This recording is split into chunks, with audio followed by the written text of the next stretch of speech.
Ito yung aking tinarbong rice. Nag-crave kasi ako ng ganitong luto. So, kain tayo. Ang ingay ng background. Sana hindi CVR. Tapos may tayo dahil nga linggo. Sarasa. Tapos may isa tayo. Liempo. Lagay natin dito sa rice.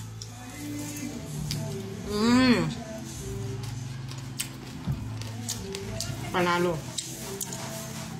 Pag turbo talaga guys. Panalo sa sarap. Malasa.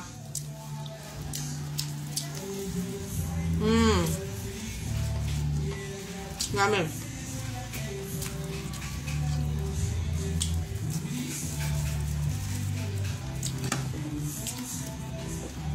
Yummy. Sarap.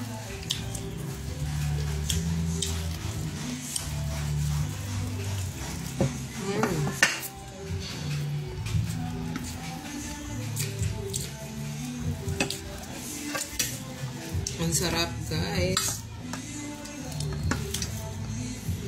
Pag ganitong ulam, mula na guys, mula nung namamagay yung aking bato sa abdo. Palagi ako nahihilo pag ako ay nagugutom. Tapos kain tayo.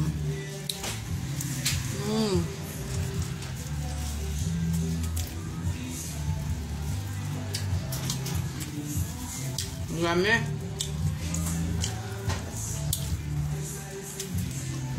Tirahan ako sa Webes. Alas 9:30 ng umaga.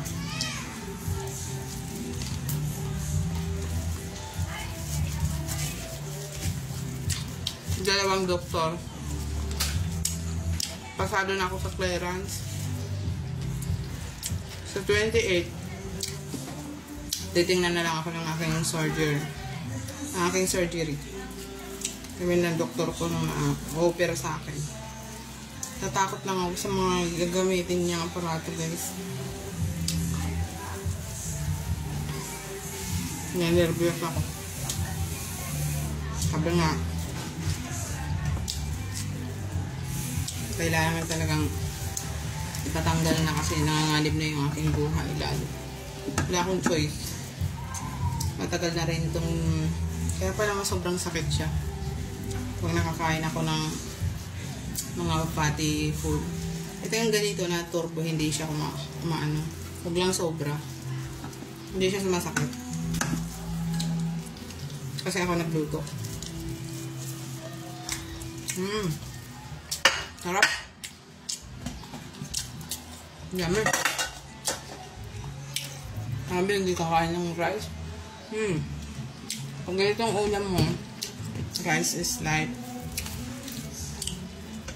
Pero, ngayon, hindi ako nag-exercise kasi kailangan ko ng lakas. Yan muna, iniwasan ko mag-exercise. Kasi, kailangan ko ng pahinga. Sa Webes na guys, sa Webes na.